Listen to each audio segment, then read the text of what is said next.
Hi friends, இன்றைக்கி நான் இது பார்த்தீங்கன்னா பால் திறஞ்சதுலேருந்து எடுத்து வச்சுருக்கேன். அதாவது திரைய வச்சு இது இப்போ நான் ஸ்வீட் பண்ண போகிறேன்.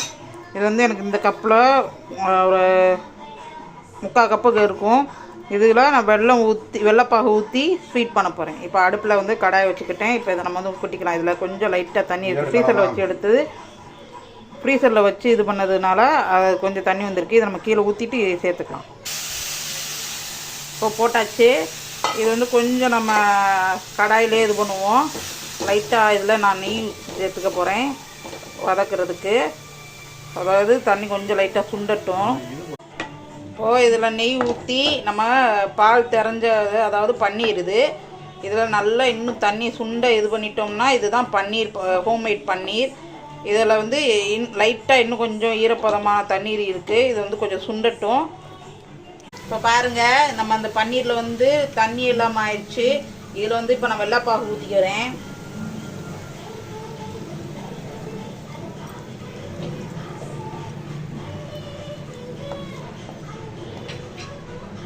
ஒரு கிளாஸ் அளவுக்கு ஊற்றிருக்கேன்.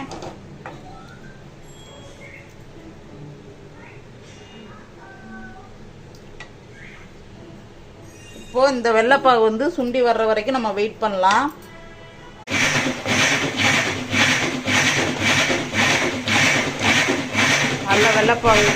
நல்லா வெள்ளைப்பாகு பார்த்தீங்கன்னா வத்திடுச்சு பாருங்கள். இன்னும் லைட்டாக கிண்டணும்.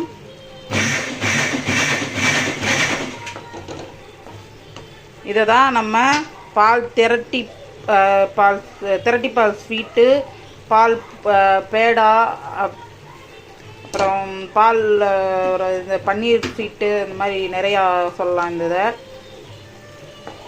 இது ஒரு 1/4 மணி நேரத்தில் செஞ்சிடலாம்.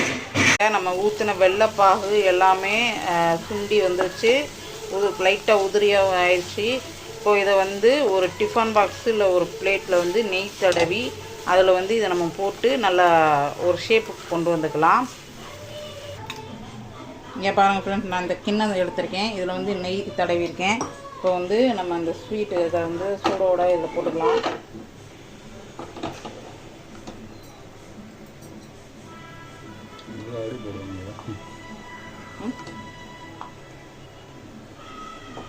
கொடுக்கணும், அதனால தான் இந்த சின்னதில் இருக்கு. சோஃபா பக்கத்தில் மிக்ஸி அட்டைப்பட்டி இருந்துச்சு. இது ஸ்வீட் செஞ்சு பாருங்கள், எப்படி இருக்குன்னு எங்களுக்கு சொல்லுங்கள். எங்கள் பொன்மதி வீட்டு சமையல் சேனல் உங்களுக்கு பிடிச்சிருந்துச்சுன்னா லைக் பண்ணுங்கள், ஷேர் பண்ணுங்கள், மறக்காமல் சப்ஸ்கிரைப் பண்ணுங்கள். தேங்க்யூ.